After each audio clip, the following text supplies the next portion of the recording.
Our reading for this morning comes from Mark. We are in the 7th chapter.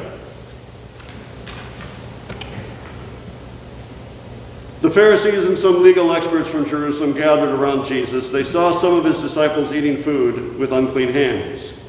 They're eating without first ritually purifying their hands through washing. The Pharisees and all the Jewish people don't eat without first washing their hands carefully. This is a way of observing the rules handed down by the elders.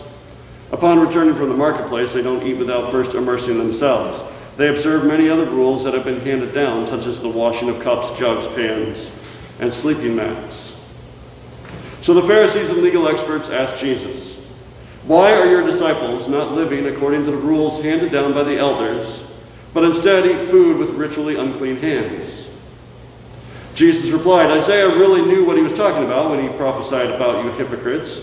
He wrote, "This people honors me with their lips, but their hearts are far from me. Their worship of me is empty, since they teach instructions that are human words." You ignore God's commandment while holding on to rules created by humans and handed down to you. Then Jesus called the crowds again and said, "Listen to me, all of you, and understand.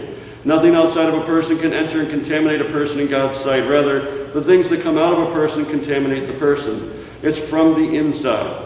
From the human heart that evil thoughts come: sexual sin, thefts, murders, adultery, greed, evil actions, deceit, unrestrained immorality, envy, insults, arrogance, foolishness. All these evil things come from the inside and contaminate a person in God's sight." The Gospel of the Lord. Please be seated. So I think the first thing that we need to clarify just real quick, just so we're all on the same page about this gospel, Jesus is not saying that you don't have to wash your hands before supper. All right, this is not an anti-masking, anti-COVID kind of a thing. We don't have to call the health department on Jesus, and we still need to wash our dishes and clean our kitchen downstairs because we want to keep that commercial license. With that being said, it's also going to be really easy for us when we hear this text to send a side-eye glance at the Pharisees and legal experts, because they've traveled from Jerusalem all the way up to the Galilean region, and they want to challenge Jesus. And it's so easy, because we're fans of Jesus, to take this text and use it to demonstrate how different our faith is from our Jewish siblings. Or because of our love of Jesus, we might even think that our faith is better than the faith of our Jewish siblings. Because as soon as we have that thought, when we start convincing ourselves that our relationship with God is somehow better than someone else's, well, then actually we become, in this text, the Pharisees. We then convince ourselves that we have a knowledge or a truth about God that other people are lacking, so it's our responsibility to tell them something about God that maybe they don't know, that will make them closer to God the way that we are already closer to God. It puts us in a position of privilege. It gives us power over others. And I know no one here is going to claim that we have a higher knowledge, and certainly no one here is going to claim that we're going to use our power against someone else. We are perpetually seeking our relationship with God. I would argue the Pharisees are doing the same thing, at least in their initial intent. They're trying to teach and guide, and they are seeking out the mysteries of God. These rituals and patterns that are referenced in this particular text, they're designed, they're handed down by tradition to create reverence for God, to create space for God, to create hearts and minds that are ready to receive God's goodness and mercy. And also, to be fair, our only real experience of these rituals are through a gospel that was written by a fan of Jesus. Mark was probably a Gentile. We don't know for sure because we can't go that far back in Ancestry.com, but we got a pretty good idea. And beyond that, we know that verses 2 through 4, where Mark takes this whole aside to explain the cleaning of the cups and the mats and going to market and all of that, he's probably explaining it to a non-Jewish Christian community. And the whole reason I even bother to tell us any of that at all is because in our love of Jesus, in our understanding of Jesus, when we see Christ as our liberator, when we talk about the free nature of Christ, free nature of grace that comes through Christ, we will automatically, in our well-meaningness, in our hope, in our love of Jesus, we will then see the Pharisees as outdated. They're outmoded. They're old-fashioned. They're Old Testament-y. As if somehow God has changed somewhere in the turning of the pages from Malachi in the Hebrew writings to Matthew in the Christian writings. And quicker than we would probably even care to confess to Christ, we will find ourselves separating ourselves from our Jewish siblings. We will find our minds drawing distinctions. We will construct ideas that are meant to justify the distance between us. We will rationalize all these divisions that are built up by this false perception that one side, it's always the side we're on, that one side is closer to God. This perception of a closeness to God, this perception that one side knows more about God than another, this is, in essence, purity. It's what it means to seek purity, to refine and to clean and to develop and to hone in and develop ideas that maybe we are closer to God. Maybe we do know a little bit more about God because we don't waste our time with all of the cleaning and all the rituals and all those sorts of things. We just know that God is near. And purity, this perception of closeness to God,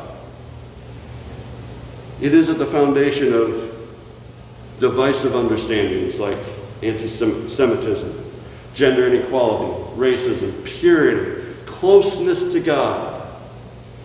These ideas have been used to constrain women, to justify slavery, to deny basic human dignity to people who have disabilities. Purity.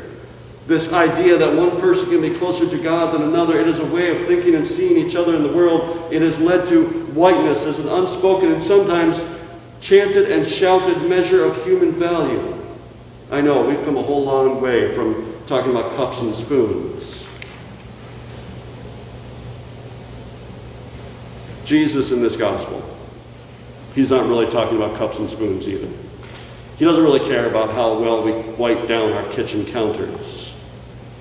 It's about how we're being honest with our relationship with God, to acknowledge that we are contaminated by sin.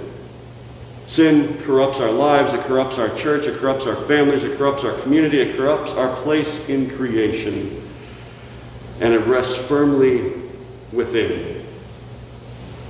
It's in our minds, it's in our hearts, it's in our thoughts, it's in the concepts that are handed down to us by the elders and the traditions that come long before us, until all these divisions are subconsciously and unconsciously feel right. They're so powerfully embedded in our lives that we may even become defensive when we hear them being spoken. Jesus, in talking to the Pharisees, Jesus reminding the legal experts, Jesus talking to his disciples, talking to the crowds, talking to we the people, he's reminding us that our nature is wired in sin. We will always turn away from God, even when we are trying to be closer to God and convincing ourselves that we have a path or a pattern to get ourselves closer to God, and our want to be closer to God, to seek that right path, to find the best version of ourselves and the best version of God, at least the best version of God that fits our imagination. When we find that route to rightness that works for us, probably designed by us, then our want, our need will be to convince everybody else that they need to follow our path. Jesus calls this, in this text, hypocrisy. Jesus calls the Pharisees hypocrites because they are using a tradition that was designed to reflect God's glory. It's designed for goodness, and it's being used to shame his disciples. Jesus will come into this space, or spaces just like this, not just Trinity Lutheran Church, but Jesus will call out the church in our hypocrisy when we declare that all are welcome and it is meant to be a proclamation of goodness. And churches will then find ways to make our space unwelcome to new faces. Jesus will call out our nation in our hypocrisy when we claim that all people are created equal. Sorry, I got that wrong. When all men are created equal. And then at the same time, in the same document, we will justify slavery. Jesus isn't really interested in how well we clean our kitchens. Jesus doesn't care how we wash our hands, at least in the context of this particular text. He is confronting sin. Sin that continually moves through us. It cuts chasms between us and God's people because we are seeking purity in every effort we make makes us more unclean because of the sin that's embedded in our lives, because all the evil of the world that is brought forth into the world, and all the evil that we are forced to bear by others' harm, it all comes from within. And no amount of dish soap, no amount of prayer patterns, no liturgical elements, no well-meaning words are going to cut the grime away. It's only Jesus. It's his body and blood that carries our broken bodies and our hearts and our minds. Only Jesus can destroy what lingers within our flesh. Only Jesus can walk among us and draw us out of our walled-off experiences, pull us away from our long-held prejudices. Only Jesus can set us free. Only Christ's Son can die so we can live. Only God can end our destructive habits so that we can make it across the divide, so that we can center on his life, his forgiveness, so that we can be removed from the center of every thought, and so we can approach our neighbors with compassion and humility. Only Christ can break us of our longing for closeness to God, of the myth of perfection, so that we can then recognize that the divine is in our classmate, in our coworker, in our fellow human. It's in our forgiveness that we find the humility to hear the riches of God's love. It is in God's grace that we are given this gift of freedom from our past. It is in the presence of God's word that we can witness the power of reconciliation, the joy of striving for equity, the hope that all of these isms that defy our life will be silent, that all of us, of every single one of us, will be recognized as being near to God. Jesus speaks. And everywhere, every tradition, every racist ideal, every gender-based slander, every sexist remark, every obstructive barrier, every age-oriented assumption, every limit to every education, every other word, every other deed that's designed by us to keep others away, everything falls away.